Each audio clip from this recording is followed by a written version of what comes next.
वंदे मातरम मित्रों, हम quick revision करेंगे। एनपीसीआई ने 2000 रुपये से ज़्यादा के किस तरह के यूपीआई पेमेंट पर 1.1% का इंटरचेंज फीस लागू की है। दरअसल ये उन्होंने लागू किया है पीपीआई पे। पीपीआई क्या होता है? तो ये होता है प्रीपेड पेमेंट इंस्ट्रूमेंट। अब ये किस प्रकार का पैसा होता है? तो ये वैसा पैसा होता है जो हम बैंक टू बैंक ना ट्रांसफ़र करके अपने वॉलेट पे रख के अगर किसी को ट्रांसफ़र करते हैं तो ये उस प्रकार का पैसा है। नॉर्मली अगर हमने अपने फ़ोन पे या गूगल पे से अपने बैंक को कनेक्ट करके अगर बैंक को ही भेजते हैं तो नहीं लगेगा, लेकिन अगर हमने बैंक से कनेक्ट किया और अपने वॉलेट पे खर्च करते हैं तो ये चार्जेस लगते हैं। और ये जो पीपीआई है, चूँकि ये सब एनपीसीआई के थ्रू काम करते हैं, तो एनपीसीआई का फुल फॉर्म होता है national payments corporation of India. ये यूपीआई को ऑपरेट करने वाली संस्था है और उसी ने ये सर्कुलर जारी किया है, मतलब एक आदेश जारी किया है। अगली खबर पे आ जाते हैं। हालांकि इस काम के लिए जो कंपनियां हैं वो बहुत लंबे समय तक इसकी मांग कर रही थी। दूसरी बात यह है कि रूस से खतरे को लेकर कुछ देशों ने अपने एयर डिफेंस को इंटीग्रेट कर दिया है। इंटीग्रेट करने का मतलब होता है किसी चीज़ों को मिल के कोई काम करना, उसे इंटीग्रेट कहते हैं।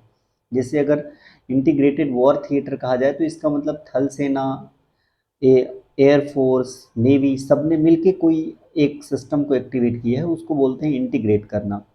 तो रूस के खतरे को देखकर नॉर्वे, स्वीडन, फिनलैंड और डेनमार्क, ये जो 4 देश हैं, इन देशों ने सभी ने मिलकर अपने एयर डिफेंस को इंटीग्रेट कर दिया है। अब ये इंटीग्रेट करने का मतलब ये है कि इन्होंने ये दिखाया है कि अगर हमारी एयर फोर्स है तो उनको एक जगह से कमांड दिया जा सकता है, क्योंकि उन्हें रूस से अपने लिए डर है। इसमें से 2 देश तो डायरेक्टली रूस से अपनी सीमा को अटैच करते हैं, इनमें से एक नॉर्वे है और दूसरा फिनलैंड है। जो मैप में ग्रीन कलर से है वो नॉर्वे है, जो वायलेट कलर से है वो फिनलैंड से है, जो केसरिया है वो डेनमार्क है और जो सबसे नीचे है वो फिनलैंड स्वीडन है। सॉरी, जो केसरिया कलर से है वो स्वीडन है। और इन्हीं देशों को नॉर्डिक समूह भी कहा जाता है, क्योंकि इनमें एक और देश है जिसे आइसलैंड कहते हैं, वो भी इसी कैटेगरी में है। और यहाँ पे जो नॉर्डिक शब्द है इसका मतलब होता है नॉर्दर्न आइलैंड, यानी जो उत्तरी द्वीप में बसे हैं उनके लिए ये वजह है। अगली खबर पे आ जाते हैं। अगली जो खबर है वो ये है कर्नाटक से, जहाँ चुनाव आयोग ने अपनी प्रेस कॉन्फ्रेंस कर दी है। और कर्नाटक में जो इलेक्शन कमीशन ने चुनाव के तारीखों का ऐलान किया है वो 10 मई है, और यहाँ पे जो रिजल्ट आ जाएगा वो 13 मई को नतीजे आ जाएंगे, यानी इसके 2 दिन बाद। इस वक्त जो हमारे मुख्य चुनाव आयुक्त हैं वो राजीव कुमार हैं, और उन्होंने ये कहा है कि एक ही चरण में वहाँ पे वोटिंग होगी। और कर्नाटक में इस वक्त जो कुल वोटर हैं वो हैं 5 करोड़ 21 लाख। और टोटल कर्नाटक में विधानसभा सीटें 224 हैं। इस वक्त सीएम है बसवराज बोम्मई, गवर्नर हैं थावरचंद गहलोत। अगली खबर है, एक आईपीएस अफसर हैं जो गेटवे ऑफ इंडिया से एलिफेंटा की केव्स यानी एलिफेंटा गुफाओं तक उन्होंने तैरकर किया है। दरअसल ये इनका नाम कृष्ण प्रकाश है, और ये जो दूरी है वो लगभग 16 किलोमीटर और 20 मीटर है, जिसे इन्होंने 5 घंटे 26 मिनट में तैरकर पूरा किया है। और ऐसा करने वाले वो पहले व्यक्ति हैं। इससे पहले वो आयरन मैन का भी खिताब जीत चुके हैं, अल्ट्रामैन का भी खिताब जीत चुके हैं, और ये दुनिया की कठिन खेल प्रतियोगिताओं में से एक है। अमेरिका का सिलिकॉन वैली बैंक जो पहले डूब गया था, अब उसे फर्स्ट सिटीजन बैंक ने अपने अंडर ले लिया है, यानी उसमें उन्होंने अपनी हिस्सेदारी खरीद ली है मैक्सिमम। भारतीय सेना की एक बख्तरबख्त रेजिमेंट है जिसे प्रेसिडेंट स्टैंडर्ड सम्मान से सम्मानित किया गया है, और ये 49th आर्मर्ड रेजिमेंट है। अगली खबर है,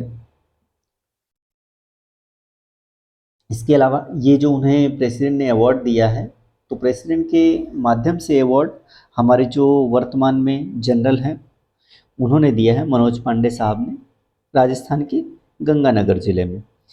जो संघाई सहयोग संगठन है उसका साझेदार देश सऊदी अरब बन गया है, यानी साझेदार देश का मतलब आप समझ सकते हैं डायलॉग पार्टनर है।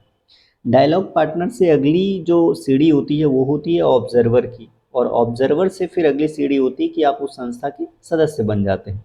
तो सऊदी अरब अब यहाँ पे डायलॉग पार्टनर हो चुका है, फिर वो बाद में पर्यवेक्षक बनेगा, और पर्यवेक्षक बनने के बाद फिर वो संगठन का सदस्य बन जाएगा। अगली खबर है, जम्मू कश्मीर का जो वन्य जीव संरक्षण पुरस्कार है वो मिला है, वहाँ पे एक एक्टिविस्ट हैं आलिया मीर, उनको मिला है। और ये जो उन्हें अवार्ड दिया है वो जम्मू कश्मीर के लेफ्टिनेंट गवर्नर मनोज सिन्हा साहब ने दिया है। और आलिया एक वाइल्ड लाइफ चैरिटी है, एसओएस करके संस्था है, उनके लिए काम करती। Indira Gandhi national centre for arts IGNCA द्वारा तैयार किए गए वैदिक हेरिटेज पोर्टल को अमित शाह ने उसको उद्घाटन किया, यानी दीप प्रज्वलित करके उसको बनाया। ये एक पोर्टल है जहाँ पे देश भर में वैदिक ज्ञान और परंपराओं का डिजिटल भंडार है, जिसमें आप जाके कुछ भी देख सकते हैं। अधिक इसमें 18,000 से अधिक वैदिक मंत्रों, 550 घंटे से अधिक की ऑडियो विजुअल सामग्री है। वेदों के शोध संस्थान, वेद पीठी परिवार और दुनिया भर के विशेषज्ञों के साथ इसको मिलकर तैयार किया गया है। इसे संस्कृत, अंग्रेजी और हिंदी तीनों के मिश्रण में लिखा गया है।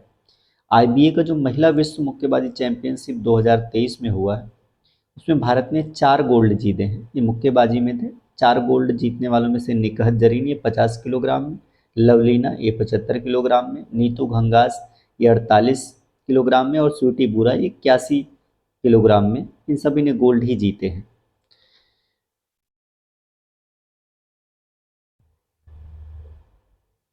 धन्यवाद।